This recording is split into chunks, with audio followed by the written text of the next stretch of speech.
nossa saudação a todos. Possamos então aproveitar bem esse tempo aqui na Casa Espírita para buscarmos respostas e refletirmos sobre o que a doutrina pode nos auxiliar no desenvolvimento da nossa vida. Chico Xavier, certa vez, foi questionado a respeito do Antigo Testamento, do Novo Testamento, do judaísmo e do cristianismo. E ele nos dá uma resposta muito rica nesta pequena obra, Jesus em Nós. E ele nos diz assim: eu tenho aprendido com os amigos espirituais que o Antigo Testamento é o símbolo do homem batendo a porta da providência divina, pedindo uma revelação de luz para que a estrada da criatura humana seja iluminada, e que o Novo Testamento é a resposta da divina providência ao homem, muitas vezes desesperado e sedando a esse caminho. Os profetas, então, significam a pergunta, e Jesus, a resposta. Jesus, então, é este ser inovador, a resposta divina aos nossos anseios. É um ser que trouxe um novo paradigma para a humanidade. Jesus não é um ser para ser idolatrado, imitado, porque isso seria apenas um arremedo, uma caricatura, querer imitar ao Cristo. Mas ele é a luz no mundo. Na linguagem dos espíritos de Allan Kardec, o nosso guia e modelo. O que significa modelar alguém que nos serve como guia? Este alguém serve como referência, como inspiração para as nossas condutas. E qual foi esse novo paradigma que o Mestre Jesus trouxe para nós? O amor. O amor é o novo paradigma que Jesus nos trouxe. Porque o amor é o único caminho que nos levará para a verdade, para a vida, para a luz, para a felicidade, para a justiça que nós tantos almejamos. E este conceito de Jesus, ele é tão inovador que até hoje filósofos, estudiosos, religiosos, sábios estudam e nós ainda não compreendemos em profundidade o que é o amor vivenciado por Jesus. Nós temos pálidas formas de amor, que são ainda iniciações desta forma de amor que Jesus nos mostra. Entre elas, nós destacamos o amor romântico. É uma das formas de amor muito pálida, à vista nessa comparação com o amor de Jesus. O amor fraternal, a solidariedade, a própria ligação sexual que existe é uma das formas de amor, quando essa ligação é bem direcionada.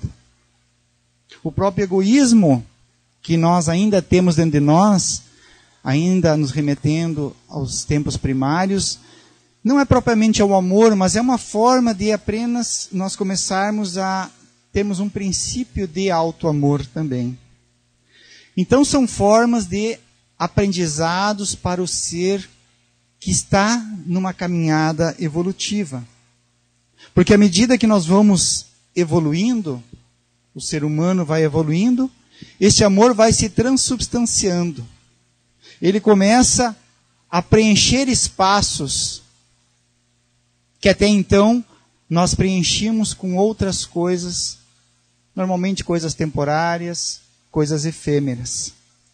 E quando nós vamos nos aperfeiçoando, quando o nosso ser vai evoluindo, nós estamos ainda e chegaremos ao passo de conquistarmos o pleno amor. O amor de Jesus é o amor incondicional. E quem ama incondicionalmente não sente mais sede, não sente mais fome. Lembremos rapidamente daquela passagem onde Jesus encontra a mulher samaritana no poço. E era uma mulher sedenta de amor, mas um amor ainda entendido de forma diferente. Jesus aborda ela e diz que ela tem 7 maridos, e ela confirma essa situação. Tal o anseio dela buscar um amor. E ela está lá em busca da água. E Jesus, naquele comentário com ela a respeito da água do poço, ele disse: eu tenho a água viva, a água da vida para te oferecer. É o amor pleno que ele veio demonstrar para nós. Porque da água que sacia o corpo, essa nós precisamos cotidianamente, diariamente. Não passamos muito tempo sem beber esta água. A água que plenifica, que sacia a nossa sede do espírito imortal, é o amor. O amor que Jesus nos mostra. No ser humano, o amor que mais se aproxima deste amor planificado e exemplificado por Jesus é o amor maternal. É a forma que o ser humano mais se aproxima, a que mais chega perto, ainda muito distante, deste amor. E é um amor ainda também não tão compreendido, porque se nós soubéssemos respeitar este sentimento do amor maternal, e quando falamos em amor maternal, entendamos que não é apenas o amor da mãe material, da mãe física, mas é um amor que todos nós temos dentro de nós. Ele é exemplificado especialmente na vivência da mãe com o filho. Mas nós somos seres reencarnantes. Com certeza já tivemos experiência como homens e como mulheres, como pais e como mães. Então, se nós começarmos a prestar mais atenção e valorizarmos bastante esse sentimento maternal, talvez erraríamos muito menos nas nossas escolhas. E o sentimento maternal é muito importante para nós homens, e para quem é pai especialmente. Eu, na minha experiência como pai, busco sempre, especialmente na questão com os filhos, ouvir atentamente o que a mãe diz.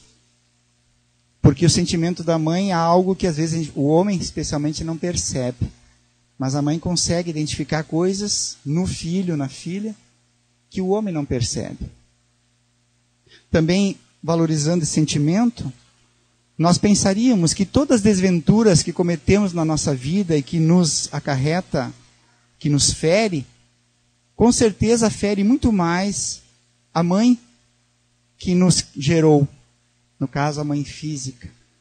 E nessa forma, se atentaríamos bastante ao sentimento da mãe, certamente erraríamos menos nas nossas escolhas, porque sabemos do sofrimento dela nas nossas escolhas equivocadas. Mas como falamos inicialmente, o sentimento do amor, ele começa lá nos reinos primitivos da evolução do princípio inteligente. Desde os reinos mais básicos da natureza, através da atração molecular, passando pelo reino vegetal e adentrando ao reino animal, nós vemos especialmente nos mamíferos esse instinto maternal do cuidado com a cria, da mãe pela cria, um princípio do sentimento do amor, que depois no ser humano vai se transformando em sentimento propriamente dito. Enquanto no ser humano esse instinto vai havendo essa transformação, vai se transformando então nessa busca deste amor mais profundo, de um amor mais pleno. Primeiramente, com certeza, esse amor vai ser vivenciado com a cria, com o filho, melhor dizendo, material. Mas o ser humano, no seu processo evolutivo, começa a se entender como um irmão encaminhado de toda a humanidade. E já abarca de uma forma mais intensa este amor em relação ao seu próximo, ao seu semelhante. Mário Tamassia escreveu uma obra, ele é um escritor espírita paulista, uma pequena obra muito simples, com uma crônica, de várias crônicas. E o título deste livro, que dá no primeiro capítulo, é o título da nossa palestra, A Mãe que Desistiu do Céu. E na sua experiência voluntária no Conselho Carcerário de Campinas, lá na década de 80, ele fazia parte desse conselho, acompanhava os trâmites dentro de um trabalho voluntário. A coisa que mais destacava ele, que mais o impressionava, era a questão das mães dos presidiários. A cena que mais comovia ele, como espírita, como ser humano, era a demonstração do amor dessas mães para com seus filhos que estavam em débito com a justiça humana. Ele diz que desde que o filho era detido, estava indiciado, começava para aquela mãe a sua via de sofrimento. Sofrimento muito intenso. Quando o filho era condenado, era o início do inferno para essas mães.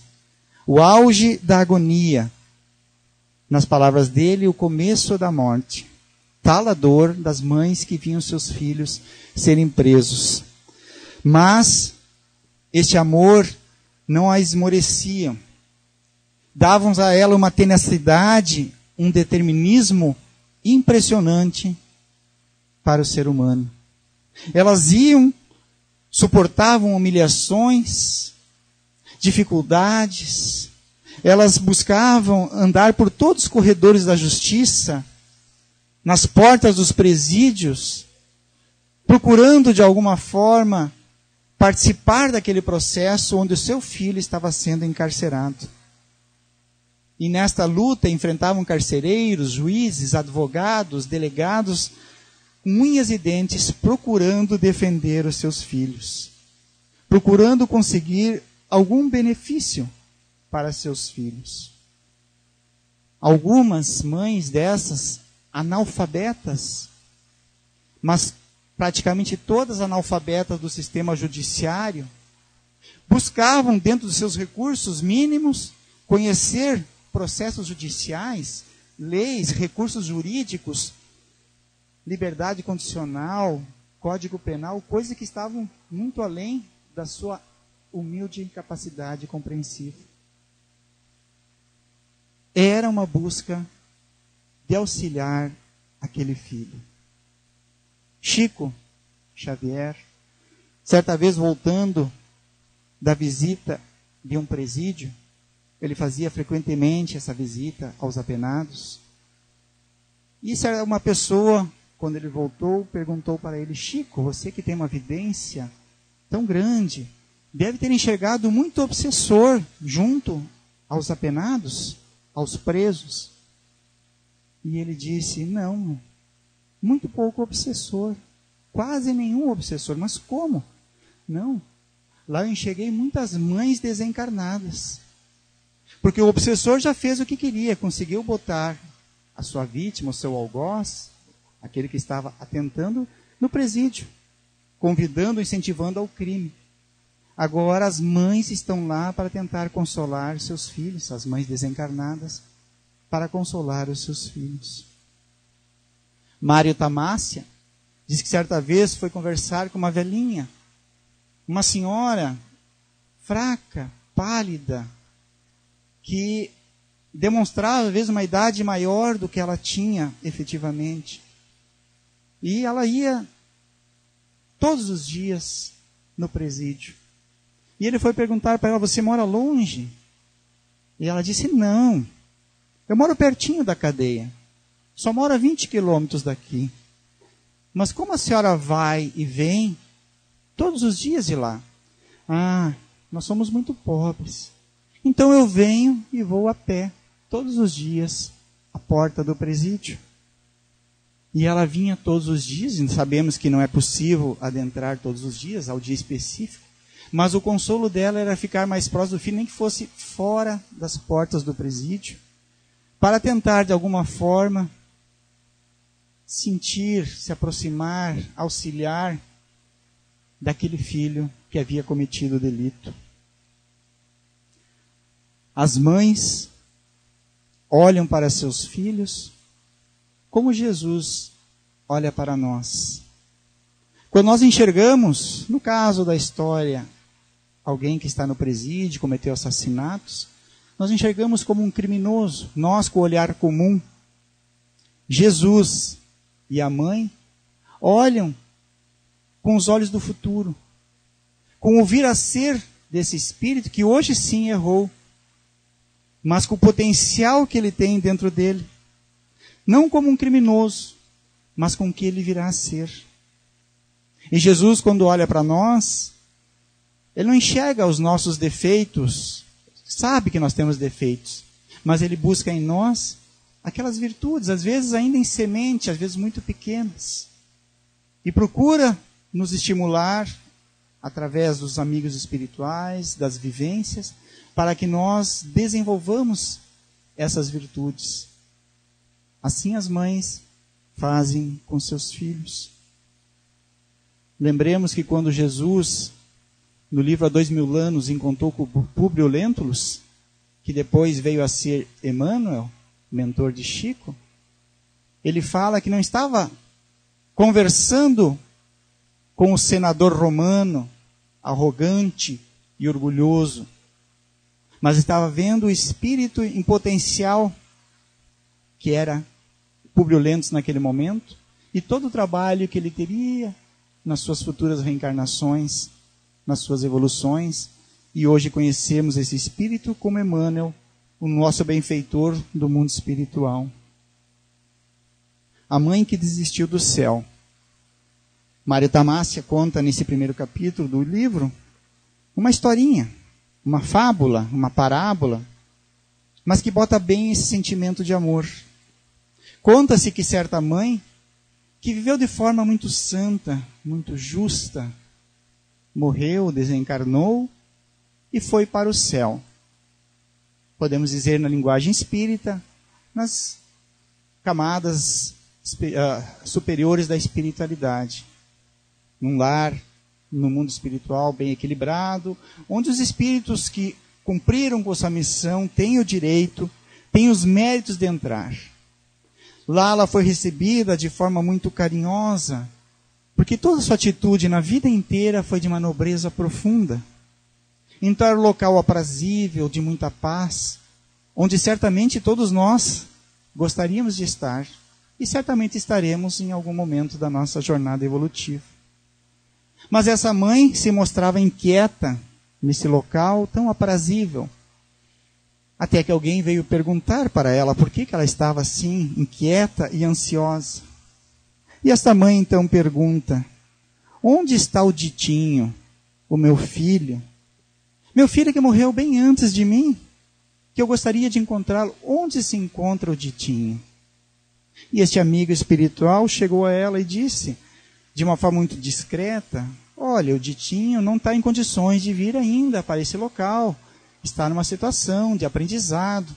Está numa situação na zona purgatorial, vamos dizer assim, no mundo espiritual. E esta mãe então suspirou e disse: olha, então me perdoe. Eu não posso ficar aqui, nesse lugar maravilhoso, enquanto o meu filho passa o sofrimento. Permitam-me ajudá-lo. Eu vou até ele, resgatá-lo, auxiliá-lo. Coitado do Ditinho, deve estar precisando de mim. E é assim, com esse amor de mãe, que a fez desistir desse local aprazível, paradisíaco, para ir nas zonas mais inferiores do mundo espiritual, para resgatar aquela alma querida, aquele ente que se equivocou na sua vida quando encarnado, mas que jamais é abandonado por ninguém, muito menos pela sua mãe. Quando o nosso amor maternal, que como reforçamos a vocês, todos nós o temos, quando nós trabalhamos esse amor, já não restringindo mais aos filhos consanguíneos, extrapolando este amor às criaturas que identificamos como irmãos encaminhados, estamos demonstrando que estamos num processo evolutivo maior, agindo de uma forma mais santamente possível. Há exemplos grandiosos na humanidade de companheiros de religiões diferentes, sem religiões que trabalham desta forma. A Madre Teresa, que não teve filho do seu ventre, teve inúmeros filhos, exercitou o seu amor maternal para uma grande gama de pessoas. Certa vez um repórter inglês foi visitá-la, fazer uma reportagem, e essa história talvez vocês já conheçam, mas vale a pena repeti-la. Ela, atendendo aqueles leprosos, aquelas feridas abertas, aquelas pessoas com um cheiro desagradável, mas ela atendendo, pegando as pessoas, tocando-as. Naquela época não se usava luvas, não tinha nem essa preocupação. E aquele repórter, olhando para aquilo, disse: mas madre, eu não faria isso nem por 1 milhão. E ela disse: nem eu, meu filho, nem eu. Porque isso só se faz por amor. Há coisas que só se fazem por amor. E as grandes coisas só são feitas por amor. Não por dinheiro, não por prestígio e não por fama. Quando o amor está envolvido, nós fazemos as grandes coisas. Outros 2 exemplos que eu recomendo a leitura dos livros: Renúncia, Alcine, um espírito de grande evolução espiritual, também desce do mundo espiritual superior para resgatar entes queridos que ficaram penando ainda pelos seus próprios equívocos aqui na Terra. Então ela reencarna no livro Renúncia. Nós vamos ler essa história de Chico Xavier e Emmanuel. Também no livro Ave Cristo, onde o Quinto Varro, outro espírito, também podia estar numa situação espiritual melhor, também volta a reencarnar no planeta Terra, planeta de sofrimentos, de dores e dificuldades, para auxiliar almas queridas. Quando Jesus, lá em Mateus, nos diz: vinde a mim, vós que estáis sobrecarregados e aflitos, e eu vos aliviarei. Este é um convite. É um convite, não é uma ordem, mas é um convite. Vinde a mim, vós que estáis sobrecarregados. Porque ele continua: tomai o meu jugo e aprendei de mim, que sou manso e humilde de coração. Tomai o meu jugo. Porque ele diz que o meu jugo é leve, é suave, e o meu fardo é leve. O que Jesus quer dizer com isso? Nos convidando a carregar o jugo. O que é jugo? Jugo é uma peça que nós chamamos talvez como canga, muito utilizada. Agora que a gente vai às vezes para o interior do município, a gente enxerga muito disso ainda, que se bota nos bois como uma forquilha para conduzir ao boi, para que ele possa levar a carroça, o arado. Então é uma peça agrícola que se coloca no boi. O objetivo dessa peça é conduzir ao boi por um caminho. Se o boi não tem o jugo, ele fica desorientado, fica sem condução. Então o significado da palavra jugo, que Jesus nos coloca nesta passagem, é a diretrizes. O caminho, vamos seguir a diretrizes, colocar o jugo de Jesus, porque o jugo é suave. Quando nós pensamos no jugo de Jesus, qual seria ele? É o amor. A diretriz de Jesus é o amor. A plenitude do amor. Não simplesmente aquele amor que nós já citamos no início, que são princípios, aprendizados, mas o amor de uma forma plena e incondicional. Tomar o amor como jugo e diretriz. Não de forma, ou melhor, de forma ativa, não de forma passiva ou receptiva, que é como nós entendemos o amor hoje. Eu quero ser amado, eu quero receber. Na realidade, o amor se doa. Claro que vai haver a troca dentro da lei de causa e efeito. Mas a gente espera primeiro ser amado para depois amar. Então, com o amor, todo fardo se torna leve. Todo fardo é suave e leve para carregar. Nesta mesma obra inicial que eu falei, Chico, respondendo a uma questão das mães que têm filhos excepcionais, e uma mãe chegou a ele se queixando, não se queixando, mas perguntando alguma resposta, porque ela tinha um filho excepcional, né? Excepcional no termo que se utiliza, um filho com portador de deficiência, ou deficiente, melhor dizendo. E ele disse assim para esta mãe, que estava angustiada: minha filha, a maternidade é um privilégio que Deus concedeu à mulher. Então, toda mulher desfruta desse privilégio da providência divina. Mas os filhos excepcionais são confiados tão somente às grandes mulheres que têm capacidade de amar até o infinito. Amar até o infinito. A carga se torna leve. O objetivo de nós estarmos aqui reencarnados, e vamos reencarnar mais vezes e mais vezes, é para nós aprendermos a amar. O objetivo existencial, aprender o amor. Quanto antes aprendermos esse amor de forma plena, antes chegaremos à felicidade e à paz. E apenas exercitando este amor maternal, reforçando que todos nós trazemos dentro de nós, alguns trazem de uma forma já mais elaborada, mais aprofundada, outros ainda de uma forma muito superficial, mas reconhecer que temos dentro de nós esse amor. Quanto antes exercitarmos, antes nós conseguiremos atingir um equilíbrio emocional, uma harmonia interna. De que nós desistiríamos por amor a outra pessoa? Do que renunciaríamos? Do céu? De algum conforto material? Um questionamento que serve para a gente ver em que ponto nós estamos no aprendizado do amor. Porque Kardec nos coloca, na resposta dos espíritos, que a abnegação, que ao negar-se a si mesmo, negar-se ao seu conforto, muitas vezes, aos seus prazeres, ao seu descanso, em benefício do próximo, é uma prova maior de evolução do espírito, a abnegação.